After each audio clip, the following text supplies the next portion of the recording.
Alright, welcome back to the channel, guys. Today we're going to be talking about a new e-bike that has just hit the market. I'm not going to lie, this thing looks like the ugliest e-bike I have ever seen. I don't even know if I can call it an e-bike or an e-moto. I'll leave a picture up in the description, or I'll leave a picture overlaid so that you guys can see what I'm talking about. So, a company named Falken, which makes a Sur-Ron Killer. They came out like 2 or 3 years ago. One of them is the Falken, the other is the Falken GT. And they're pretty much 72 volt versions of the Sur-Ron. That company has decided to come out with a bike called the Viper S. This bike is so goddamn ugly. I don't understand who they're trying to target with selling this bike. So first thing that we'll do is go over some of the specs, and then I'll talk about my issues with the bike, and maybe, you know, you can leave a comment if you disagree or see some other use. So first thing I want to say is that the specs on this bike don't actually look bad. There's actually a lot of really good parts that were put on this bike. To start off, we will start with the battery. It's a 48 volt, 25 amp hour battery. Not very big at all, but that's fine. This is kind of like a mid-sized, it's not even an e-bike, there's no pedals on this thing. It's got foot pegs like an e-moto. It's just like a very low-powered small e-moto slash scooter, which I'll get into later. But the battery is a 48 volt, 25 amp hour, pretty small. It actually has really good suspension on paper. It's got a Fastace rear shock and a Fastace front fork. The other thing to note about this bike is it has a 3.5 kilowatt motor. It's pretty low powered for most e-motos. If you want anything for reference, a Sur-Ron is a 6 kilowatt motor or 6.5 kilowatt motor, and this is a 3.5, just for reference. It has a 14-inch front wheel and a 10-inch rear wheel, which honestly is what makes this bike look so goofy. It just looks lopsided, you know? It's got a very tiny rear wheel. There are some scooters with larger than 10-inch rear wheels. Some scooters come with 13-inch wheels, which this bike doesn't even have. And then the other thing to note is that it has a top speed of 28 miles an hour. As I said before, it's not a very high-powered bike, and that's fine.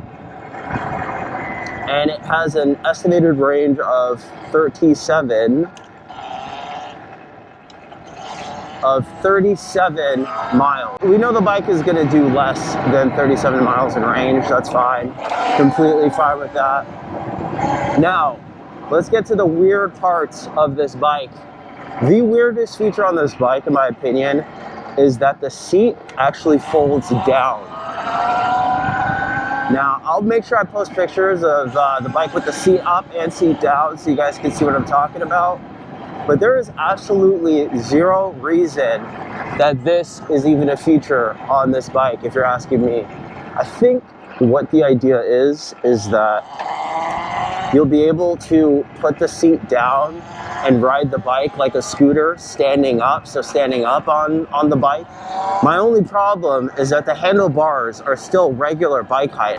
So to stand on this bike would literally be like standing on a regular e-moto and riding, which just doesn't make any sense to me. I think they offered this option. First of all, it's a cheaper option. So it's $2,000, and I think they're trying to get around some of the regulations associated with a lot of these bikes. As you guys know, police are cracking down on tons of these bikes. So it only makes sense that that's the only reason why they would add a feature like this. My big question about this bike is, who is this for?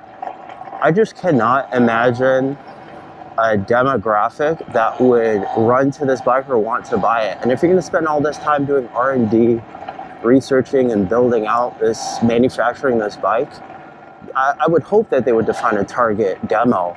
Going off-road with this thing seems like, you know, somewhat of a logical reason to have the bike, but there's just not a whole lot of range on the bike, and for that reason, it just doesn't make any sense to me to even sell this as a bike. It just doesn't. I'm sorry.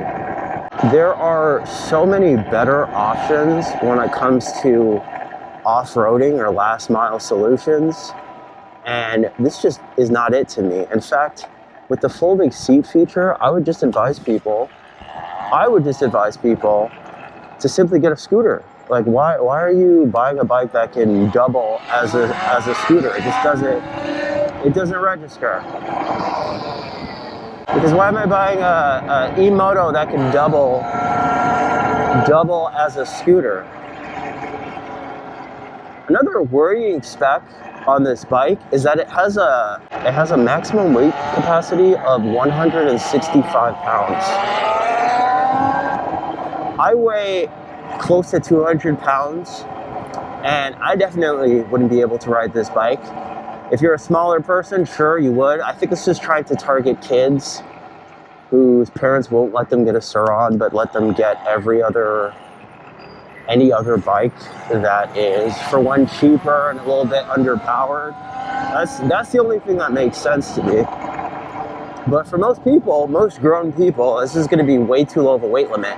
What if a 150-pound person has a bag on their back? Is it going to be completely impossible to ride this bike without carrying anything? Definitely not a commuter bike. We can throw that out the window. And yeah, lastly, which I've already talked about, is this wheel setup is just confusing to me. 1410, I don't think I've seen anything that remotely resembles this bike. For off-roading, it's ideal to have an offset. So normally you'll see 19 in the front, 16 in the rear, or some version of that, maybe a 2 to 3 inch offset. It makes sense in that case, but this bike does not have the power, at least from what I can see on paper, to do any serious off-roading, especially it doesn't have the range.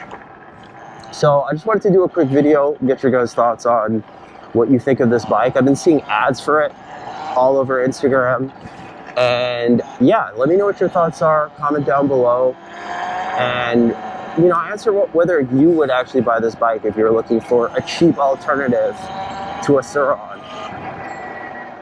Anyway, that's all for today, guys. Thanks for watching. Don't forget to like and subscribe, and I'll catch you guys in the next one. Peace.